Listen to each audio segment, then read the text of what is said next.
Hello, and welcome, and pakita ko lang yung preview. Ito pala yung nagagawa ko for now. Bukas ko pa ilalagay yung plugins para dito sa download na and play this song.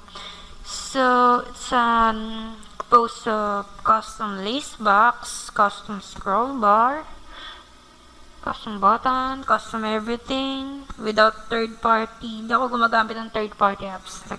Pag nagde-design, ma-pride ako eh. Diba? Yung design, binasa ko lang siya dito. Then, yung kulay, binasa ko lang dyan. Ang pangalan mo? Teka lang. Ayun. Eyedropper. And, i-google nyo na lang. Hindi ko alam kung nagaya ko ng MySimplay. Nagaya ko naman siguro. Basta something parehas yun. Lagyan ko rin siguro icon dito. Huwag na. Tinatamad ako eh.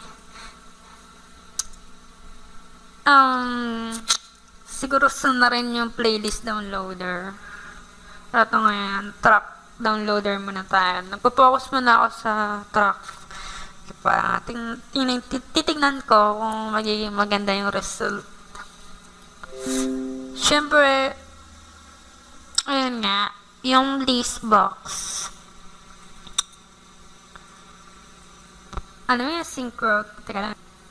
Ayan, yung search algorithm naka-asynchro sa tabasa dyan, ewan ko. Yan na yan. Basta yan. Alam ko gamitin, pero di ko alam yung definition. Alam ko gamitin na yan. Para hindi maglalags yung user interface mo kapag nagpo-pull ka ng data no, napakadami. Tapos isa lang yung instance ng worker mo. Diyan, multiple instance hanggang sa matapos. Diba? Multiple instance, multiple RAM consumption. Pero hindi lang naman yung kinakain niya sa RAM. Kaya magalala. Then, check natin kung gumagana. Ayan, no? Di siya nagang kapag nagsisearch siya. Ayan. Ako din gumawa ng, data bindings niya. Yung mismong pag-pull ng data, yung pag-parse nun. Ayan. Maraming for each yan. Maraming for each. Dahil dalawa lang. For each para sa artist. Sa name. Hindi, sa image pala. Then, right-click nyo na lang, download this song, ganyan. Ulitin ko, baka, di ako nasabi ko na, ang requirements lang nito ay Spotify Premium na account. Yun lang talaga. Tapos, may login user interface to, tapos yun lang yung gagawin nyo. Kung mag-alala, safe yan.